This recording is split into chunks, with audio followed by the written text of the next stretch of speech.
kamarites, magluluto tayo ngayon ng sweet and sour fish. Pero this time, kakaibang fish ang ating lulutuin. Bakit? Kamo. Ito lang naman siya, oh. Sweet and... oh, diba? Pati ako nagulat. Lagyan natin siya ng... Ano ba ito? Carrots. Tapos, sibuyas, o diba?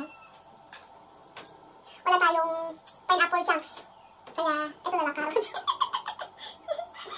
Ngayon ako magluluto ng ganitong recipe. Tapos, ito, lagyan natin siya ng ganito. Para magmukhang sweet and sour talaga. Ang bago naman ng amoy nito. Ayan, kailangan natin tanggalin pa ito. Kalat-kalat natin yung ano. Oh, diba? Oh, mukhang ano nga. Sweet and sour talaga. Yes ko. Parang masarap siya. Masyadong maraming karas na nilagay ito. Yan. Charan!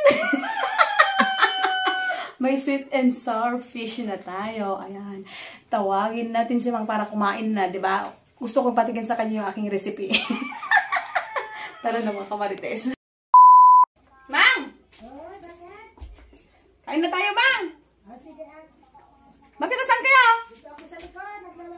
Naglalaba na naman kayo? Mamaya yan! Napanood ko kasi sa YouTube yung recipe. Oo, sweet and sour fish. Ang bungo nga eh. Mabango. Kuha ko yung ano, first time ko lang lutuin yan. Ayan, kain na tayo. Gutom talaga ka sa amoy niya Sige, kain na tayo. Tingnan mo na. Ay! Ang buhay naman to! Ang bagay na! Ay! Kasi, ba't tayo kumain? Buhay naman yan! Ayan, niluto mo. Bigyan natin si Pamela ng ulam niya. Gusto ko siyang patikman. Diba? Bagong recipe ko kasi to. Ayun siya, nagmabalis. Puntahan natin. Pamela! Ate. Halika. May ipapatikim ako sa'yo. Ay, wow. Oo, diba? Uy, mukhang masarap. Oo, tikman Saglit mo. lang, ate. Oo. Magugas lang ako ng Oo, sige, oo. First time ko Parang mas kasi masarap gumawa. yan, Oo. First time ko gumawa ng ganito. Ngayon parang na-perfect ko yung lasa niya. Ay, mukhang masarap. Oo. Mukhang kuhang-kuhang nga. Oh, tikman mo tong recipe Ay. ko, Pam. Sige nga, ate. Oo, pag Matikman nga nagustuhan ito. mo yan, gusto ko kapalit karne. Ay, sige.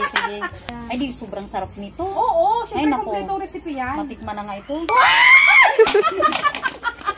Ano ba naman yan, ate? Ano ba naman yan ibibigay mo sa akin? Ayan nga, may isda. Binibigyan ko na ng ulam. Ayaw pa niya. Ayaw pa niya yung ulam mo. Sa'yo na kasi. Puntahan natin si Nangindan. Bigyan din natin siya ng sweet and sour fish. Tara, halika.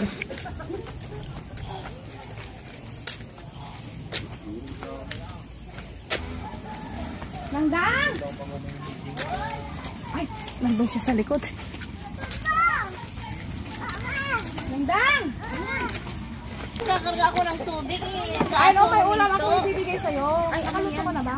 Ay, uy, tamang-tama. Isakto. Nakaluto na ako ng kanin pero wala kaming ulam. Tikman mo lang yung pag nagustuhan mo. Tikman ka. Pero may Kumain ko muna. Ay, wow. Ang mabango bango. yan. Sabi ko sa'yo, Anong kain?